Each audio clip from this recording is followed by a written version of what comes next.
Salam sejahtera, terima kasih karena bersama dengan saya di Nazilin Unity Channel. Masih lagi berkait dengan pembebasan hukuman penjara Najib di rumah. Akhirnya AGC, Jabatan Peguam Negara, buka cerita.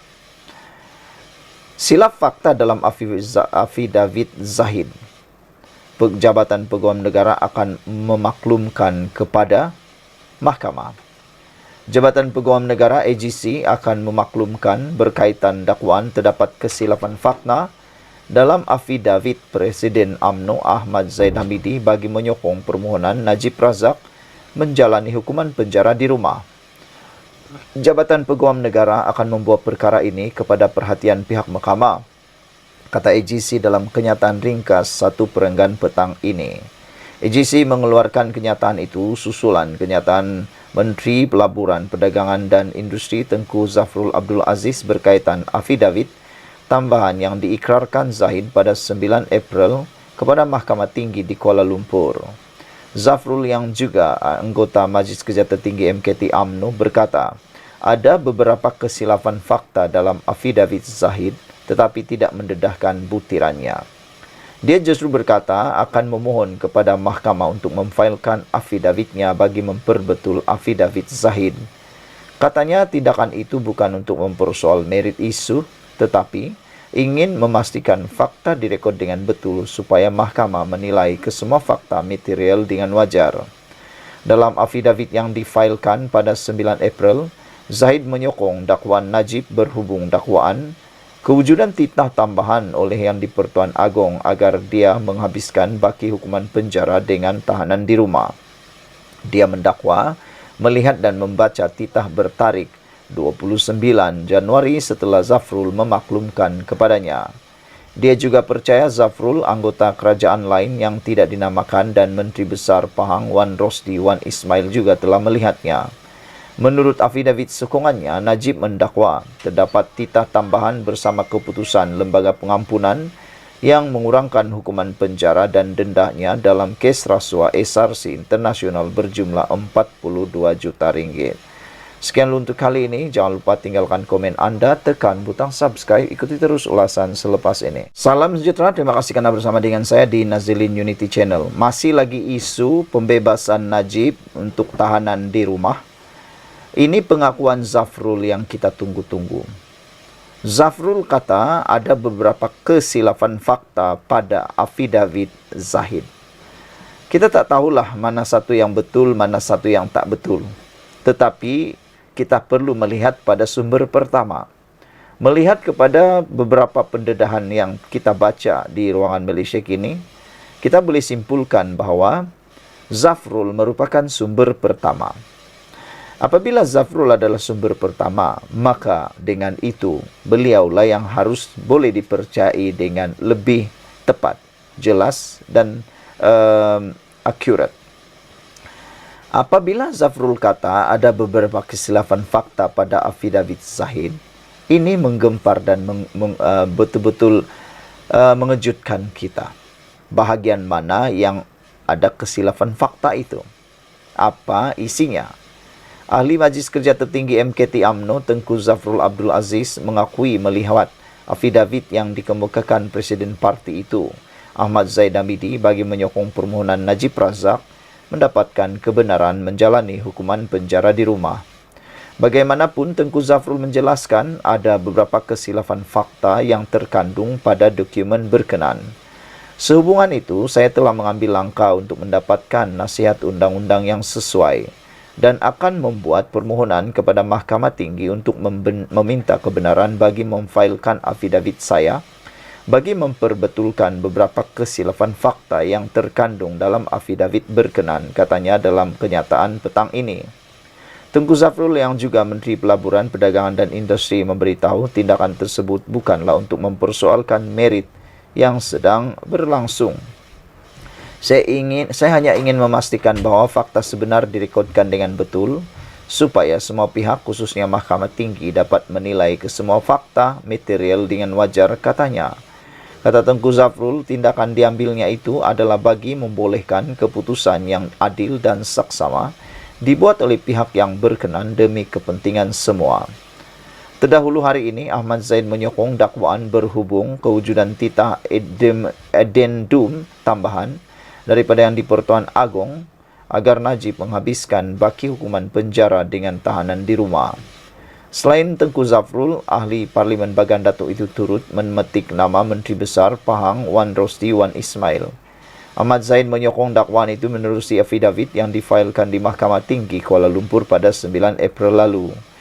Timbalan Perdana Menteri itu mendakwa dalam pertemuan di rumahnya pada 30 Januari lalu, Tengku Zafrul memaklumkan kepadanya berhubung kewujudan titah addendum tersebut yang bertarikh 29 Januari 2024. Dalam perkembangan terkini berkaitan, jurucakap kerajaan Fahmi Fadzil mendakwa isu semakan kehakiman yang dikemukakan Najib serta affidavit sokongan Ahmad Zahid tidak dibincangkan dalam mesyuarat kabinet yang dipengerusikan Perdana Menteri Anwar Ibrahim. Najib memfailkan permohonan semakan kehakiman pada 1 April lalu ketika menjalani hukuman di penjara Kajang selepas disabitkan bersalah atas 7 pertuduhan dalam kes rasuah SRC International Sdn Bhd.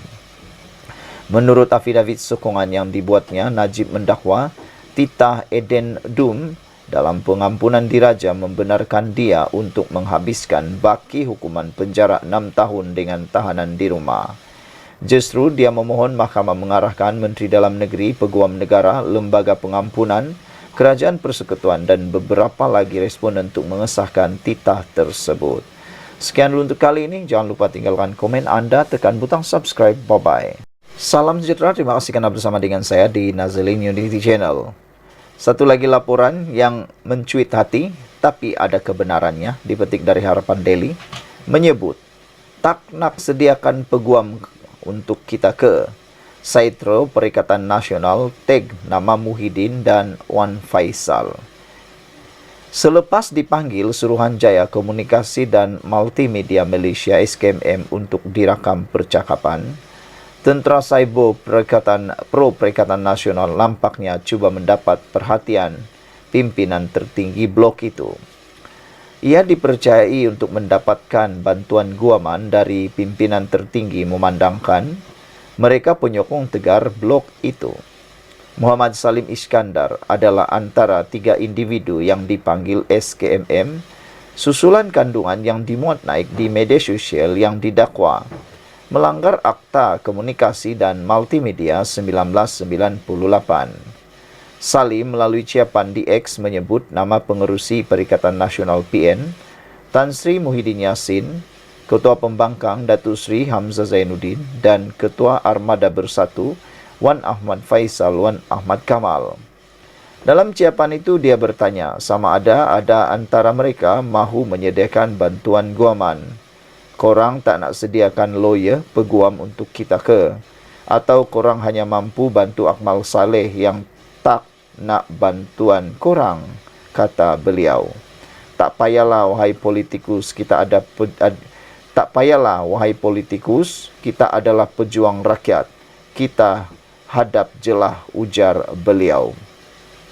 Saudara-saudara sekalian, sebelum ini Wan Faisal berkata, Armada Bersatu menzahirkan rasa simpati dan bersolidariti ke atas Dr. Akmal Saleh yang ditahan di Sabah susulan isu boikot kekemat. Namun solidariti itu tidak ditunjukkan ketika tentera cyber pro bono mereka dipanggil pihak berkuasa. Wow, ini satu isu, satu pendedahan yang luar biasa. Yang paling kita kagumi ialah apabila salah seorang daripada 3 yang telah dipanggil oleh SKMM yang baru-baru ini dipanggil oleh SKMM ialah yaitu siapa nama dia tadi ya? Muhammad Salim Iskandar. Beliau antara 3 individu yang dipanggil susulan kandungan yang dimuat naik di media sosial yang didakwa melanggar akta. Salim melalui ciapan di X menyebut nama pengerusi Perikatan Nasional PN Tan Sri Muhyiddin Yassin, Ketua Pembangkang Datuk Sri Hamzah Zainuddin dan Ketua Armada Bersatu Wan Ahmad Faisal Wan Ahmad Kamal. Dalam ciapan itu dia bertanya sama ada antara mereka yang mahu menyediakan bantuan guaman. Agak sedih dan pilu juga membaca hantaran beliau ini apabila beliau kata, korang tak nak sediakan lawyer peguam untuk kita ke? Atau korang hanya mampu bantu Akmal Saleh yang tak nak bantuan korang, katanya. Tapi dengan nada sinis, nada sedih, dengan dia kata, tak payahlah wahai politikus, kita adalah pejuang rakyat, kita hadap jelah, ujar beliau. Sebelum ini, Wan Faisal berkata, Armada Bersatu menzahirkan rasa bersimpati dan bersolidariti ke atas Dr. Akmal Saleh yang ditahan di Sabah susulan isu boikot di Kekemat.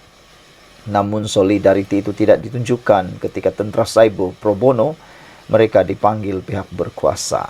Sekian dulu untuk kali ini. Jangan lupa tinggalkan komen Anda, tekan butang subscribe. Bye-bye.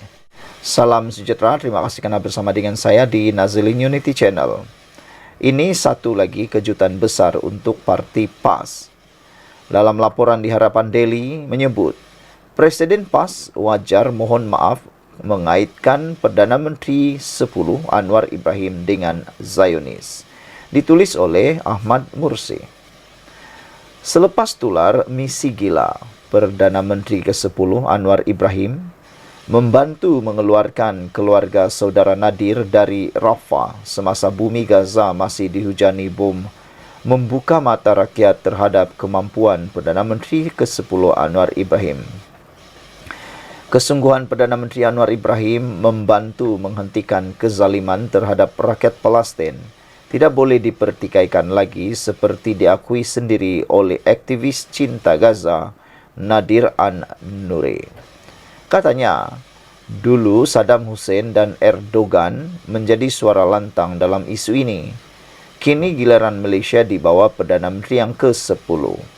Tindakan Perdana Menteri ke-10 mengkritik depan muka pemimpin kuasa besar dunia, Amerika Syarikat dan Jerman, memberi harapan kepada masyarakat antarabangsa agar Malaysia terus ke depan membantu dalam pembebasan Palestin. Umat Islam Malaysia sepatutnya bersatu dalam isu ini dan hentikan tuduhan-tuduhan liar, pembangkang mengaitkan Perdana Menteri ke-10 dengan Zionis.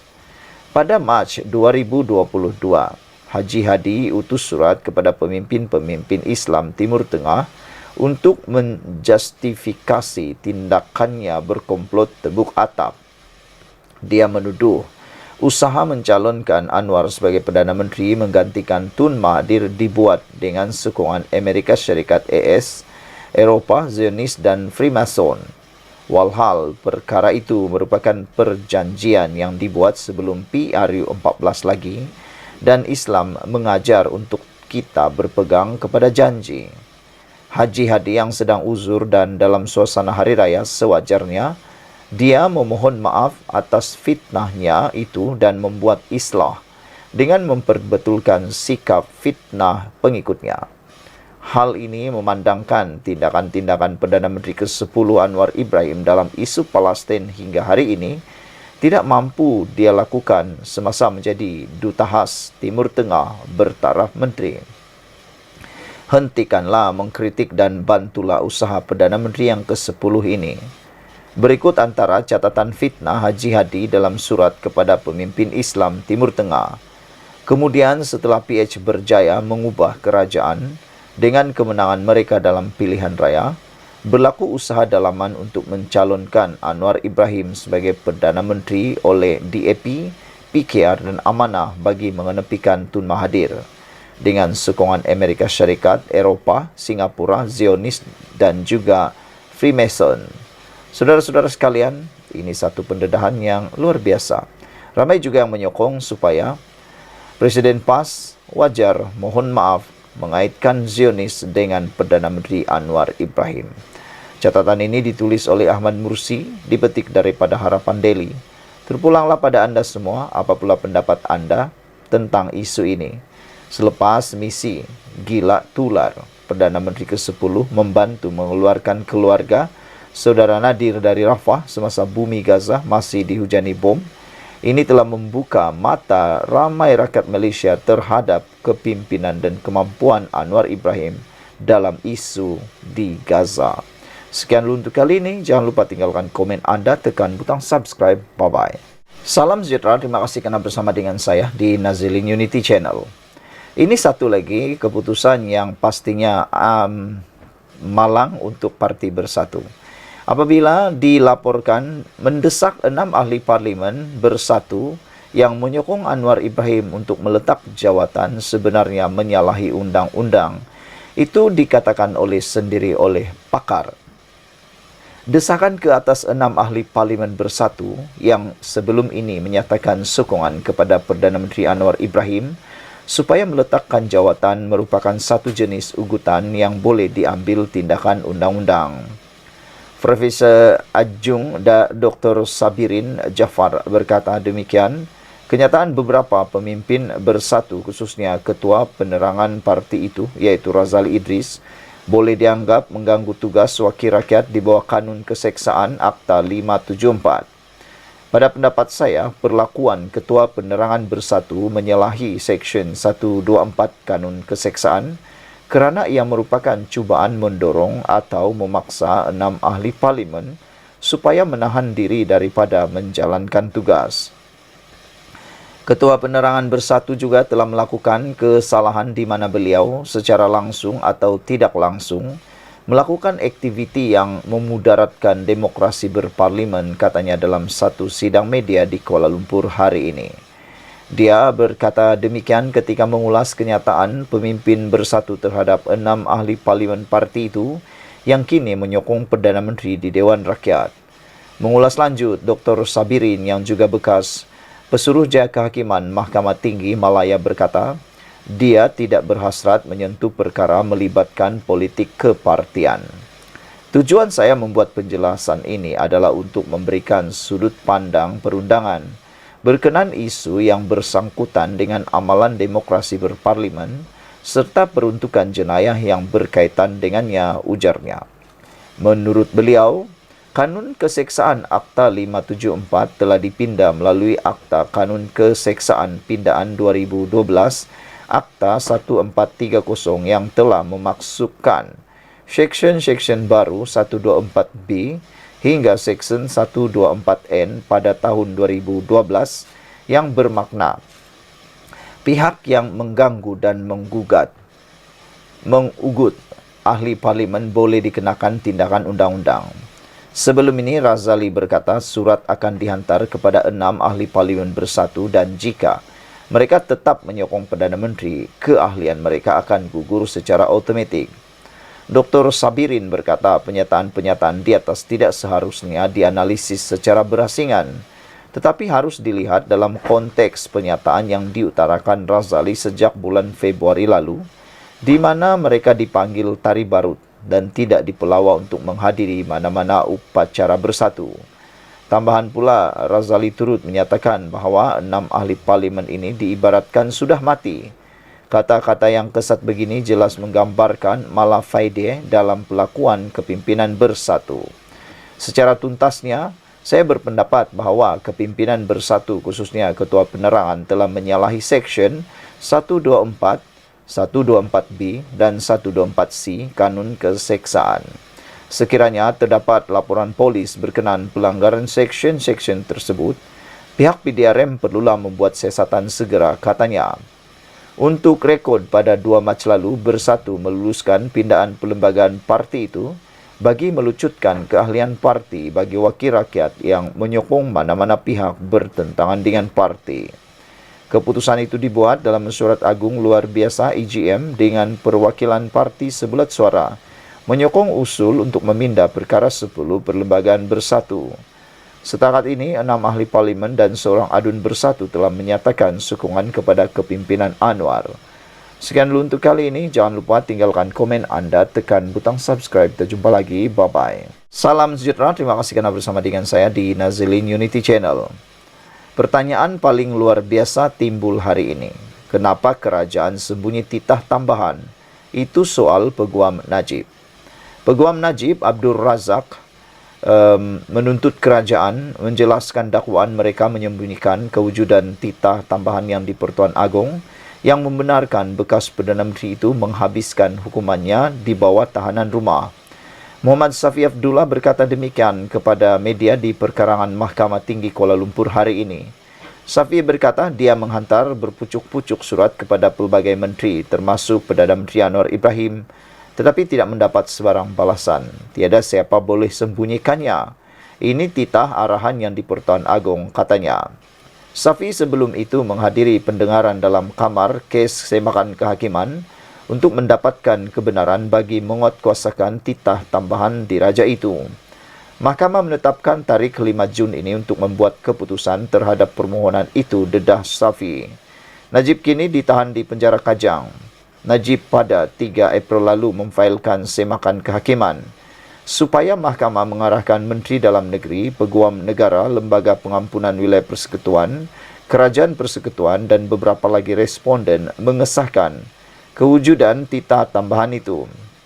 Najib mendakwa bahagian tambahan itu dikeluarkan oleh Yang di-Pertuan Agong Al-Sultan Abdullah Riayatuddin Al-Mustafa Bilal Shah pada 29 Januari lalu, sehari sebelum Baginda menamatkan penggal pemerintahannya. Titah tambahan itu didakwa diberikan bersama pengurangan hukuman penjara daripada 12 kepada 6 tahun serta denda daripada 210 juta kepada 50 juta. Saudara-saudara sekalian, ada beberapa komen daripada netizen mengatakan sepatutnya, kata mereka, adalah penerangan yang lebih jelas selepas ini. Dan ada juga yang bertanya, kata mereka, kenapalah mereka sangat hairan.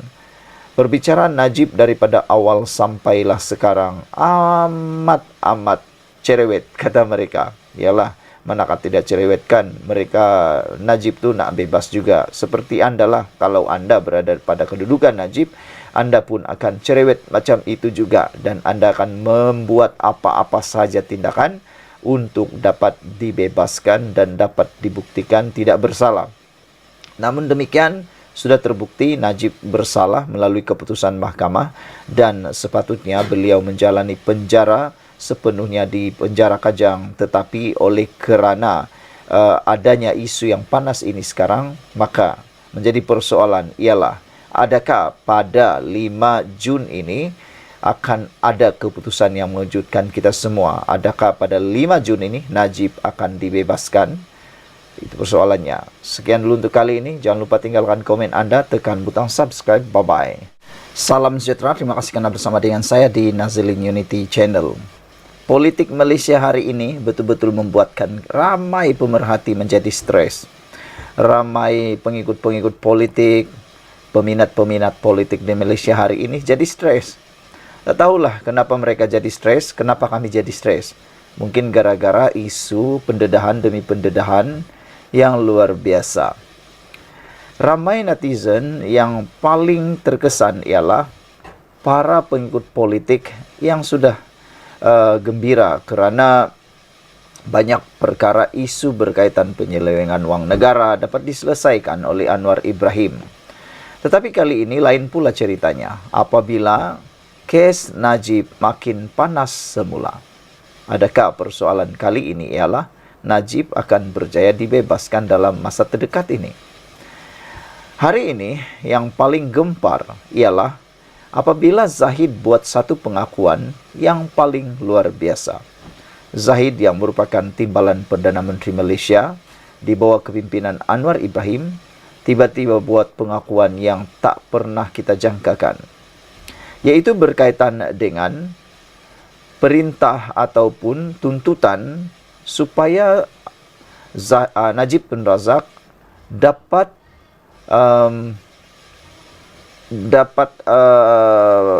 penahanan di rumah dan dikeluarkan daripada penjara Kajang dan menjalani baki penjaranya di dalam tahanan rumah.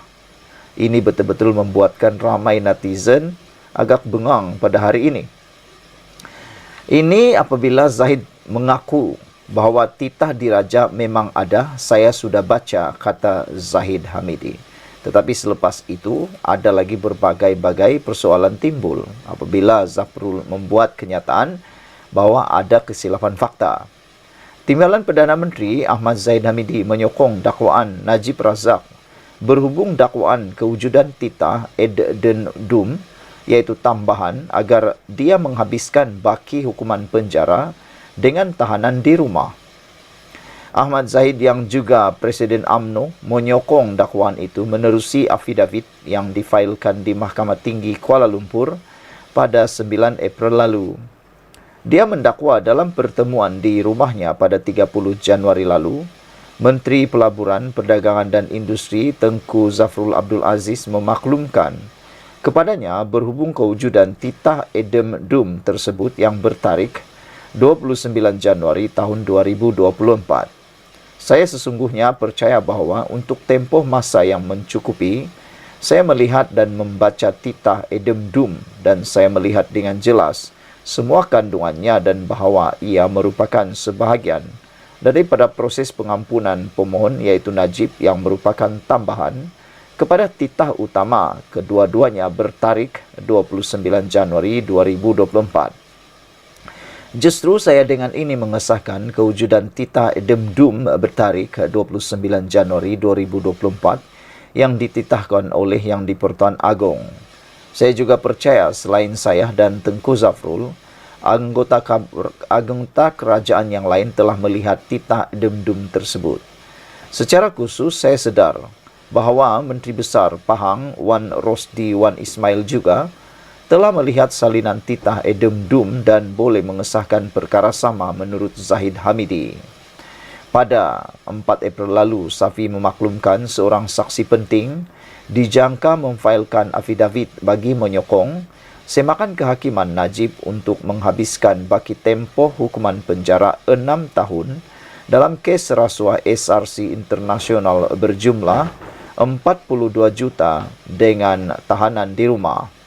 Dia memohon kebenaran untuk memulakan semakan kehakiman bagi pelaksanaan apa yang didakwa sebagai titah Edem Dum tambahan yang di-Pertuan Agong yang dikaitkan dengan keputusan Lembaga Pengampunan mengurangkan hukuman penjara 12 tahun kepada 6 tahun dan denda daripada 210 juta kepada 10 juta terhadapnya.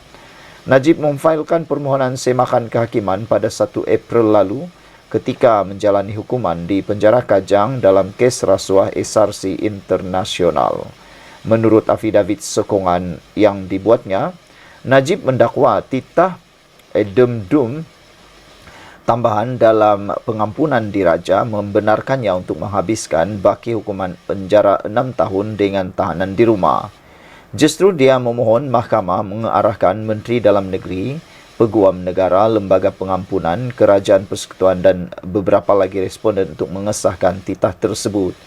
Dia turut memohon perintah mahkamah agar responden bukan sahaja mengesahkan perkara itu, tetapi dengan serta-merta mengeluarkan pemohon daripada penjara Kajang ke kediamannya di Kuala Lumpur, di mana pemohon akan meneruskan hukuman penjaranya di bawah tahanan di rumah. Dia turut memohon perintah Mandamus agar responden memberikan versi asal Edem Dum diraja tersebut, kos dan apa-apa relief yang dirasakan sesuai oleh mahkamah. Dalam afidavit sokongannya pula, Najib mendakwa haknya terjejas dan dilanggar oleh responden dengan mengabaikan pertanyaannya berkenaan dakwaan bahagian tambahan tersebut. Dakwanya tindakan responden mengabaikan permintaannya merupakan pelanggaran terhadap hak asasinya di bawah Perlembagaan Persekutuan selain bersamaan dengan penghinaan kepada Agong. Dia turut mendakwa responden cuba menyembunyikan kewujudan bahagian tambahan itu. Pada 4 Mac lalu, Menteri Dalam Negeri Saifuddin Nasution Ismail memberi jaminan Najib tiada dalam senarai banduan yang akan menjalani hukuman penjara menerusi tahanan di rumah. Dia memberitahu Malaysia Kini bahawa program pelepasan banduan secara berlesen hanya menyenaraikan tahanan yang menjalani hukuman penjara kurang dari 4 tahun, warga emas, wanita hamil dan orang kurang upaya OKU. Najib tidak masuk senarai itu, katanya. Pada bulan itu juga, Harian Metro melaporkan Kementerian Dalam Negeri bersetuju secara prinsip untuk inisiatif tersebut bertujuan mengurangkan kesesakan di penjara, bukan untuk disalahgunakan oleh pemimpin yang disabitkan kesalahan. Saifuddin juga menolak dakwaan dasar tahanan rumah bertujuan untuk membolehkan Najib menjalani baki tempoh hukuman penjara dengan selesa menyifatkannya sebagai berniat jahat. Beberapa komen daripada netizen menyatakan walaupun Najib berjaya dalam permohonannya dan ditahan dalam rumah, percayalah UMNO takkan meningkat sokongan orang Melayu. Terus terpalit dengan isu Najib dan Zahid, sebagian besar orang Melayu setuju Najib dengan kesalahannya dipenjarakan terus dikajang. Ada lagi komen daripada netizen di Malaysia kini kata, kalau nak tanya yang salah tu nak bagi kepada siapa, kata Golden Gecko. Seorang lagi kata, beliau kata inilah sudah dibagi betis, nak paha lagi, kata mereka. Saudara-saudara sekalian, ada yang bertanya mengapa Najib boleh dapat hukuman di rumah. Itu adalah antara pertanyaan netizen yang sebenarnya secara logiknya boleh ditanya. Sekian dulu untuk kali ini. Jangan lupa tinggalkan komen anda, tekan butang subscribe. Bye-bye.